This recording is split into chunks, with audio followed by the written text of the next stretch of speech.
नमस्ते, मैं संपूर्णा अंतरधारा से।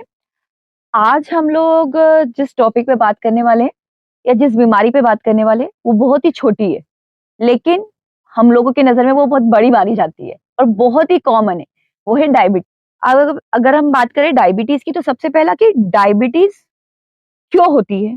डायबिटीज़ है क्या आखिर? उसका रीज़न क्या है? और उसका सॉल्यूशन क्या है? उसका ट्रीटमेंट क्या है कि जिससे हम इसको ठीक कर सकते हैं? तो सबसे पहली बात की जाए, अगर आज से 40-50 साल पहले अगर हम देखें तो डायबिटीज़ नाम की ऐसी कोई बीमारी थी ही नहीं। लेकिन इस 40-50 सालों में बढ़ती जा रही है और ऐसा कि इतनी कॉमन हो गई कि आजकल बच्चों में भी होने लगी है। तो हम देखें कि होता क्या है डायबिटीज़ मतलब? हमारा शरीर कैसे काम करता है शुगर में? देखिए, जो भी चीज़ हम खाते हैं उससे क्या होता है, ग्लूकोज़ में वो कन्वर्ट होता है। ग्लूकोज़ में जब वो कन्वर्ट होता है, ग्लूकोज़ क्या करता है, वो हमारी पूरी बॉडी में जो हमारे जो भी मूवमेंट्स हो रहे हैं, हमारा जो बोलना हो रहा है, हमारा जो चलना हो रहा है, वो क्यों हो रहा है? क्योंकि हमारे पास एनर्जी है। वो एनर्जी क्या है? ग्लूकोज़। ग्लूकोज़ क्या करता है? हमें हमें बॉडी में एनर्जी देने का काम करता है, राइट? तो ये अब इस ग्लूकोज़ को बॉडी कैसे आइडेंटिफ़ाई करती है कि कम हुआ या ज़्यादा हुआ? हमारे पास हमारा एक ऑर्गन होता है, वो होता है पेनक्रियास। पेनक्रियास से जो एक हार्मोन्स रिलीज होता है इंसुलिन। जब हम ग्लूकोज लेते हैं, जैसे ही हमने खाना खाया, ग्लूकोज ब्लड में सप्लाई होता है। इंसुलिन उसको मेंटेन करके रखता है कि ग्लूकोज हमें बॉडी जो ब्लड में जो सप्लाई करना है, कितना करना है, कम या ज्यादा, वो इंसुलिन का काम होता है। बट अगर हम बात करें कि अगर हम ऐसा फूड ले रहे हैं, ऐसा आर्टिफिशियल फूड ले रहे हैं, जिससे हमारा इंसुलिन जो होता है वो हमारा जो पेनक्रियास ऑर्गन होता है वो कंफ्यूज हो जाता है और उसे समझ में नहीं आता कि मुझे इंसुलिन कितना छोड़ना है। अब वो क्या-क्या चीज़ें हैं, थोड़ा-सा हम पहले उनके बारे में बात करें। मार्केट से रिलेटेड जितने भी प्रोडक्ट मुझे जो market related product that means कि जो भी जिसके अंदर नेचुरल शुगर नहीं होता है, जो आर्टिफिशियल शुगर होती है। आर्टिफिशियल शुगर किस-किस में होती है हम उसकी बात करते हैं। वो होती है हमारे कैंडीज़ में, हमारी पेस्ट्रीज़ में, चॉकलेट्स में, जितनी भी कोल्ड ड्रिंक्स आती है उसके अंदर, उसके अलावा टूथ टूथपेस्ट में जो हम टूथपेस्ट करते हैं रोज़ मॉर्निंग में सुबह-सुबह उसमें, इन सभी के अंदर क्या होता है आर्टिफिशियल शुगर होती है। अब आर्टिफिशियल शुगर क्या होती है? Artificial sugar means saccharine. Saccharine क्या होता है इसे भी हमें थोड़ा समझना पड़ेगा, क्योंकि जब तक हम किसी चीज के डीप में ना जाए या उसको प्रॉपर ना समझे तो हम आगे की जो चीजें हम बताएंगे ना वो फॉलो नहीं करेंगे। तो क्या करना है हमें? अब सैक्रिन क्या होता है? सैक्रिन की अगर हम बात करें तो जो शुगर होती है, शुगर से 500 गुना ज्यादा इस सैक्रिन के अंदर कॉन्सेंट्रेट फॉर्म होता है शुगर का। किसका? शुगर का 500 गुना कॉन्सेंट्रेट फॉर्म होता है सैक्रिन के अंदर। इसका मतलब है कि जहाँ पे मुझे 500 किलो शुगर डालनी है ना, वहाँ पे मैं क्या करूँगी कि 1 किलो सैकरीन डाल दूँगी। अब अगर बात करें तो सैकरीन का यूज़ क्यों हो रहा है?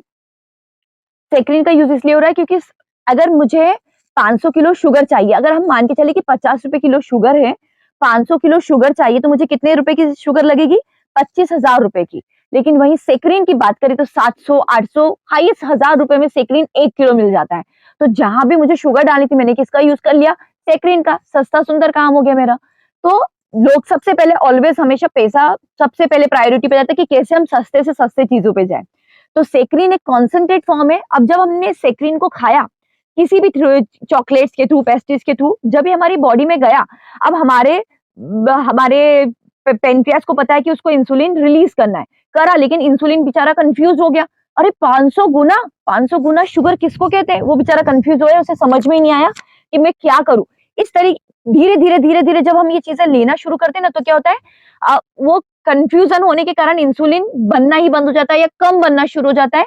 तो ये मेन रीज़न है कि हम लोग बाहर का पैक्ड फूड खाते हैं। मैंने जैसे बताया सैकरीन फूड खाते हैं। दूसरा फिर होता है इसके अंदर refined food, refined oil, refined sugar, refined नमक, ये सारी चीज़ें। फिर हमारा मिल्क एंड मिल्क प्रोडक्ट्स, ये सब चीज़ें अगर हम लेते हैं तो आप ये मान लीजिए आपका डायबिटीज़ जो है वो किसी भी कीमत पे ठीक नहीं होने वाला है। तो सबसे पहला पॉइंट ये, हम लोग टैबलेट्स लेते हैं, लेकिन टैबलेट्स लेने के साथ-साथ हम जो हमारे कुपथ्य होते हैं, जो गलत आहार होते हैं, वो बंद नहीं करते हैं। अगर हम आपको ठीक होना है, तो आपको कुपथ्य आहार जो है ये बंद करने ही पड़ेंगे, तो ही पॉसिबल है, अदरवाइज़ नहीं पॉसिबल है। अब अगर हम बात करें नेक्स्ट की डायबिटीज का एक और जो रीजन है कि हम लोगों को कुछ छोटा सा हुआ नहीं, कि सर्दी हुई नहीं, कि खांसी हुई नहीं, कि हमको बुखार आया नहीं, कि हम लोगों ने झट से क्या करा, हमने टेबलेट्स ले ली, हमने ये टेबलेट ली, कि हम जल्दी से जल्दी ठीक होना चाहते हैं। जबकि अगर हम पुराने समय की अगर बात करें ना, तो कभी भी सर्दी, खांसी, बुखार इन सब चीजों के लिए हमको डॉक्टर के पास भागना नहीं होता था। हमारे जो पुराने बुजुर्ग होते थे, जो पुराने बड़े होते थे ना, वो हमको घर की चीजों से ही सारी ठीक कर देते थे। तो एक रीज़न है कि हमको ये भी चीज़ थोड़ी-सी स्टॉप करनी पड़ेगी कि आदत नहीं बनानी है। कभी बहुत इमरजेंसी केस में हो गया तो बात अलग है, अदरवाइज़ नहीं आदत बनानी चाहिए। अब हम बात करते हैं कि इसको हम ठीक कैसे करें? तो इसके 2 सॉल्यूशन है, या तो हम एलोपैथिक ट्रीटमेंट पे जाएँ, य तो अब एलोपैथिक ट्रीटमेंट की हम बात करें, आज तक आप में से किसी ने भी अगर ऐसा देखा हो कि हमने डायबिटीज़ के लिए एलोपैथिक ट्रीटमेंट शुरू किया और वो बंद हुआ, नहीं, कभी नहीं होता ऐसा। एक टैबलेट लेंगे, उसका पहले एमजी कुछ कम होगा, फिर बढ़ेगा, फिर 1 से 2 टैबलेट, फिर 3 टैबलेट, इवन फिर बहुत ज़्यादा जो वर्स्ट कंडीशन होती है, तो फिर हमको इंसुलिन पे आना पड़ता है। तो ये चीज़ें हमारे साथ होती रहती है। जैसे मैंने आपको बताया अभी कि पुराने समय पे कभी भी किसी को भी अ, एलोपैथिक पे नहीं जाना होता था। अगर कुछ भी होता था ना छोटा-मोटा भी, तो क्या करते थे कि जो घर के पुराने बुजुर्ग होते थे, कि सर्दी हुई, कि खाँसी हुई, कि बुखार आया, कुछ भी हुआ, अगर इवन लग भी जाती तो वो सारी चीज़ों से, जैसे लग गई तो हल्दी से ठीक कर लिया, जैसे बुखार आया तो उनको पता कि कौन-सा काढ़ा बच्चों को देना है, सर्दी हुई तो क्या चीज़ देनी है गरम उनकी बॉडी में, अगर खाँसी हो रही है तो कैसे हम सारी छोटी-मोटी चीज़ों से उसको ठीक कर सकते हैं, ये सारे पुराने लोगों को अनुभव होता है और वो उसी से ठीक कर देते थे, टैबलेट्स पे डिपेंडेंट नहीं होते थे। लेकिन आज की तारीख में हम तो टैबलेट पे डिपेंड हैं और हमारी टैबलेट कभी हमने सोचा है कि हमने जिस बीमारी के लिए टैबलेट लिए, क्या वो बीमारी हमारी ठीक हुई? हमारी तो बीमारी बढ़ती जाती है, क्योंकि एलोपैथी क्या करता है, हमारी बीमारी को उस समय के लिए तो दबा देता है ना? लेकिन वो बाद में जब भी हम किसी चीज़ को दबाएँगे तो वो क्या होगा, बाद में भड़क के बाहर बड़े रूप में आती है और वही हमारे साथ हो रहा है। अब अगर हम इसका सॉल्यूशन, फर्स्ट हमने बताया आपको कि एलोपैथिक, अब हम सेकंड की बात करें, तो सेकंड होता है हमारा नेचुरल ट्रीटमेंट। नेचुरल में क्या, हमारा फूड, हमारा भोजन, इसीलिए कहते हैं कि भोजन ही औषधि है। अगर हम चाहें, अगर हमने भोजन को प्रॉपर तरीके से लिया, तो हम भोजन को ही औषधि बना सकते हैं। तो अब अगर जैसे मैंने आपको बताया कि ग्लूकोज़ अगर ज़्यादा हुआ है हमारी बॉडी में, जैसे मैंने बताया था कि एक ग्लास में हमने एक जूस बनाया मैंने, उस जूस के अंदर मैंने शुगर डाली और मैंने सपोज़ उसमें 3 चम्मच शुगर डाली थी, मैंने डाल दी। अब कृष्ण को, मेरे हस्बैंड को नहीं पता था कि मैंने शुगर डाल दी। वो आए, उन्होंने फिर से 3 चम्मच उसमें शुगर ऐड कर दी। अब क्या हुआ, वो जूस मीठा हो गया, तो मुझे क्या करना पड़ेगा? सिंपल सा कि मुझे उसके अंदर पानी से उसको डाइल्यूट करना पड़ेगा। डाइल्यूट करेंगे तो वो मेंटेन हो जाएगा। ऐसे ही हमारी बॉडी में अगर ग्लूकोज़ का लेवल बढ़ा, इसका मतलब ये क्या है कि मुझे क्या करना है? पानी की मात्रा बढ़ानी है। अब कैसा पानी है? क्या हम पानी ज़्यादा पिए? नहीं, हमें ऐसी शुगर बढ़ानी है जिसको डाइजेस्ट करने के लिए इंसुलिन की रिक्वायरमेंट नहीं है हमको। फ्रक्टोज़, फ्रक्टोज़ जो होता है वो किसमें होता है? फ्रूट्स में। फ्रूट्स का जो फ्रक्टोज होता है वो इजीली डाइजेस्ट हो जाता है और जितने भी नेचुरल शुगर्स होते हैं उसके लिए हमारी बॉडी को इतना इतना वर्क नहीं करना पड़ता है। नेचुरल स्वीट, नेचुरल मीठा क्या हुआ? अगर हम बात करें हमारे फ्रूट्स जिसमें फ्रक्टोज होता है, नेचुरल शुगर में हमारा गन्ना, गन्ने से क्या बनेगा? गुड़, है ना? गुड़ बनेगा, फिर क्या बनेगी? खांड शुगर जो विदाउट केमिकल वाली आती है वो, या फिर अगर हम बात करें डेट्स, हनी, नेचुरल हनी, है ना? आर्टिफिशियल हनी जो मार्केट में बनता है वो नहीं। ये सब चीज़ें अगर हम लेते हैं तो इससे हमारा कभी भी ग्लूकोज़ लेवल जो है वो हाई नहीं होगा। अब अगर हम बात करें कि अब हमारा हाई तो हो ही गया है, अब क्या करें? अब इसके सॉल्यूशन है, बहुत ईज़ी है, लेकिन मैं वही बोल रही हूँ कि जो चीज़ ईज़ी होती है ना, हमारी लाइफ़ में वही हमको सबसे टफ लगती है। तो इसके लिए हमें ट्रीटमेंट लेना क्या है? तो अ, एक होता है वीआईपी डाइट, जैसे हमने कहा कि मार्केट का हमने कैंडी खा लिया, पेस्ट्री खा ली, तो ये क्या हो गया? हमको लगता है वाओ! वीआईपी डाइट, है ना? लेकिन उससे भी बहुत अच्छी है, ये है DIP diet. DIP diet diet means DIP diet means discipline, intelligent persons diet, मतलब जो डिसिप्लिन के साथ की जाए और जो इंटेलिजेंट पर्सन होगा वही इसको कर सकता है। ये भी इसकी सबसे प्यारी चीज़ है, अदरवाइज़ कर ही नहीं सकता है। तो आप खुद डिसाइड कीजिएगा कि आप इंटेलिजेंट है या नहीं है। तो अब इस डीआईपी डाइट की बात करते हैं। डीआईपी डाइट में होता क्या है कि जितना आपका वेट है, वजन है आपका, सपोज आपका वजन 60 केजी है, राइट? 60 केजी आपका वेट है, तो 60 इंटू 10 किया, 60 टू 10 किया तो कितना हुआ? 600। अब मैं इसको बोल रही हूँ ग्राम्स, ग्राम्स में लेना है आपको, 600 ग्राम, राइट? 600 ग्राम में आपको क्या लेना है? 2 चीजें लेनी है, 600 ग्राम्स आपको फ्रूट्स लेने हैं और 600 ग्राम सैलेड लेनी है, सलाद लेनी है। तो 600 ग्राम जो आपको फ्रूट्स लेने हैं, वो कब और कैसे लेना है? तो 600 ग्राम फ्रूट्स मतलब छिलका वगैरह सब हटाने के बाद एक वेइंग मशीन आप रख लीजिएगा, उसपे आप इसको वेट कर लीजिएगा। कोई भी फ्रूट्स जो आपको पसंद है, अब ऐसा मत कीजिएगा कि पहले दिन से ही हम बहुत स्वीट वाले फ्रूट्स ले लें। थोड़ा-सा 2-4 दिन, 5 दिन, 7 दिन आप ऐसे ऐसे फ्रूट्स लीजिएगा जिसमें शुगर लेवल बहुत ज़्यादा नहीं होता है। जैसे हम क्या-क्या फ्रूट्स ले सकते हैं, मैं वो आपको बता रही हूँ। आप अनार ले सकते हैं, बेस्ट है, मौसम्बी है, एप्पल है, फिर अगर थोड़ा-सा 7-8 दिन के बाद फिर आप ये सारी चीज़ें भी ले सकते हैं, चीकू है, केला है, आम है, अंगूर है, ये सब भी लेंगे तो आप ये बिल्कुल मत सोचिएगा कि आपके डायबिटीज़, आपका शुगर लेवल बढ़ेगा, नहीं बढ़ेगा। लेकिन शुरुआत पहले 2-4 जो चीज़ें मैंने जो 2-4 फ्रूट्स स्टार्टिंग में बताए, इनसे करनी है। ये कितना-कितना लेना है हमको? ये हमको 600 ग्राम लेना है। लेकिन अब इम्पोर्टेंट बात है कि हमको लेना कब है? सुबह उठने के बाद 12 बजे के पहले-पहले हमको जो है ये 600 ग्राम फ्रूट्स लेना है। पहली हो सकता है कि शुरुआत में हमसे इतना एक साथ ना लेता बने, कोई बात नहीं। आप क्या कीजिए, आप पहले 9 बजे ले लीजिए।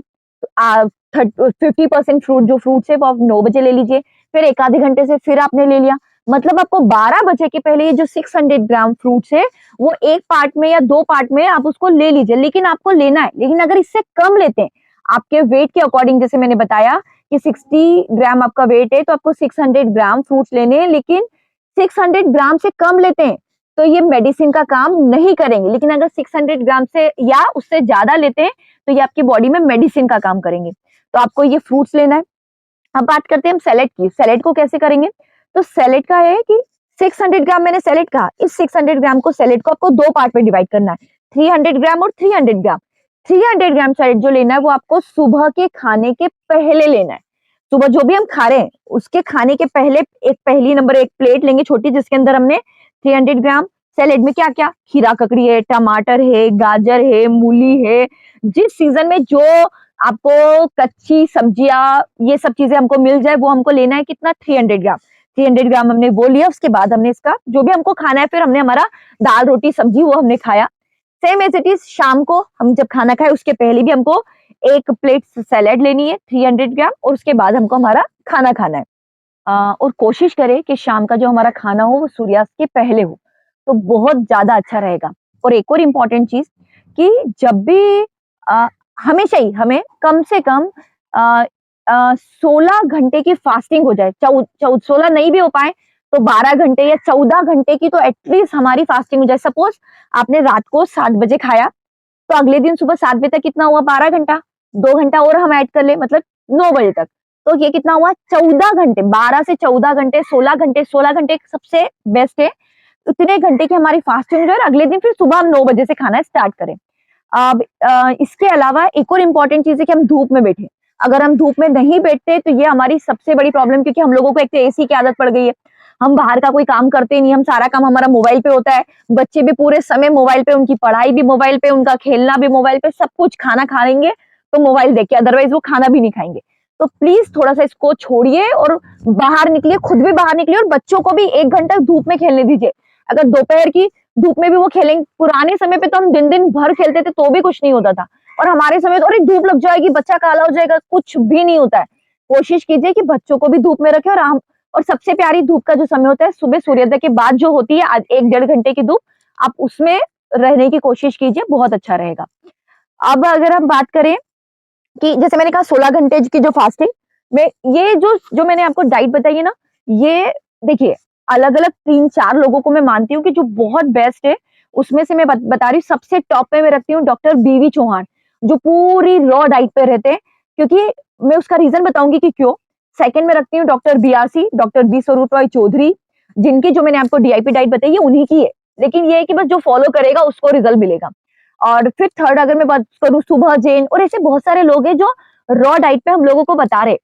सिर्फ हम बात ये है कि फॉलो करें। तो ये चीज़ हमें कैसे लगा कि हम आपको शेयर करें, क्योंकि ये चीज़ हमारा प्रैक्टिकली अनुभव है। उसके बाद ही हमने आपको शेयर करी है। 16 घंटे की जो इंटरमीडिएट फास्टिंग होती है, ये मेरे देवर है विपिन भैया, उनको हम लोगों ने, उनको जो गले में जो गठान होती है टीबी की, वो हुई थी। एलोपैथिक ट्रीटमेंट उन्होंने 2-4-5 दिन लिया और उनको इतने ज़्यादा रिएक्शन हो गए पूरे शरीर पे, गर्मी के कारण दाने-दाने पूरे शरीर पे हो गए। तो हमने कहा कि यार तुमको डिसीज़न लेना है कि तुम चाहो तो ये डाइट लो, अदरवाइज़ तुमको जैसा ठीक लगे वैसा करो। उनकी ब्रीथिंग मतलब जो एकदम बहुत डाउन हो गई थी और बहुत डर गए थे वो। लेकिन जब डरे फिर हम लोगों ने घरवालों को बिठाया और उनको समझाया कि क्या आपको लगता है कि आप ये चीज़ फ़ॉलो करना चाहेंगे? घरवालों के सभी के डिसीज़न पे फिर हम लोगों ने ये डाइट उनको दी, जिसमें उनको पूरी रॉ डाइट पे 1 महीने तक हम लोगों ने रखा।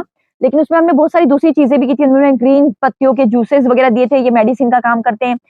फ्रूट्स दिए, फिर हमने कुछ seeds, sunflower seed, pumpkin seed इस तरीके के सीड्स दिए।